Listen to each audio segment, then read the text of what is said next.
Logos ക്യൂസിന്റെ പുതിയൊരു വീഡിയോയിലേക്ക് ഏവർക്കും സ്വാഗതം.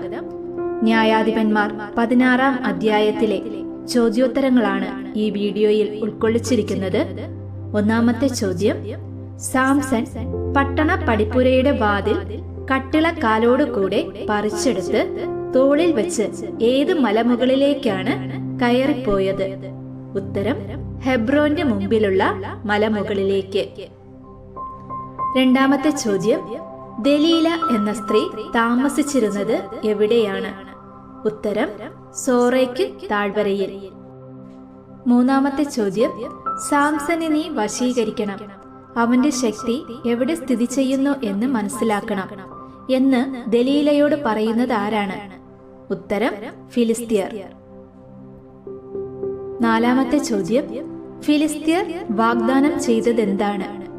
ഉത്തരം: ഓരോരുത്തരും 1100 വെള്ളി നാണയം.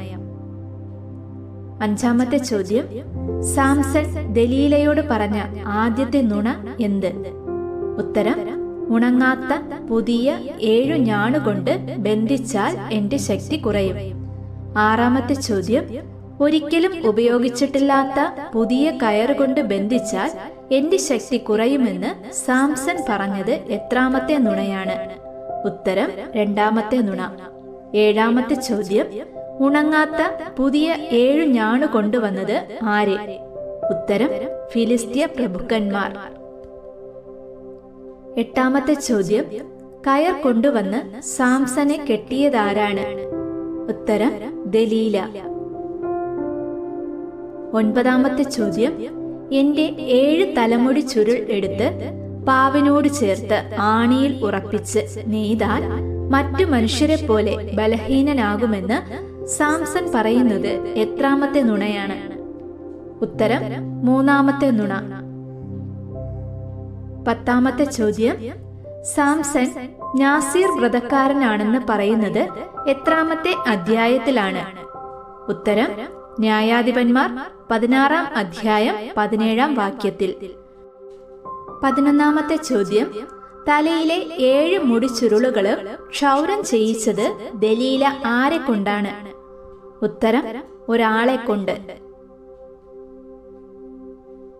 12ാമത്തെ ചോദ്യം: ശക്തി ക്ഷയിച്ച സാംസനോട് ഫിലിസ്ത്യർ ചെയ്തതെന്ത്?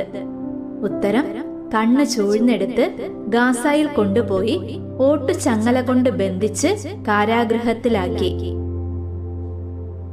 13ാമത്തെ ചോദ്യം: ഫിലിസ്ത്യരുടെ ദേവൻ ആരായിരുന്നു? ഉത്തരം: ദാഗോൻ. 14ാമത്തെ ചോദ്യം: ഒന്ന് ചാരി നിൽക്കാൻ കെട്ടിടത്തിന്റെ തൂണുകൾ എവിടെയെന്ന് ഞാൻ തപ്പി നോക്കട്ടെ, സാംസൺ ഇങ്ങനെ പറഞ്ഞത് ആരോടാണ്? ഉത്തരം: കൈക്ക് പിടിച്ചിരുന്ന ബാലനോട്. 15ാമത്തെ ചോദ്യം: സാംസന്റെ അഭ്യാസ പ്രകടനം കണ്ടുകൊണ്ടിരുന്നത് എത്ര പേരായിരുന്നു? ഉത്തരം: 3000 സ്ത്രീ പുരുഷന്മാർ.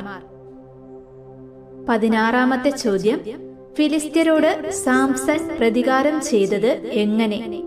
ഉത്തരം: കെട്ടിടം തകർത്ത്. 17ാമത്തെ ചോദ്യം: സാംസന്റെ ശരീരം കൊണ്ടുപോയത് ആരൊക്കെ? ഉത്തരം: സഹോദരന്മാരും കുടുംബക്കാരും. 18ാമത്തെ ചോദ്യം: സാംസനെ സംസ്കരിച്ചത് എവിടെ? ഉത്തരം: സോറായ്ക്കും എഷ്താവോലിനും ഇടയ്ക്ക് പിതാവായ മനോവയുടെ ശവകുടീരത്തിൽ.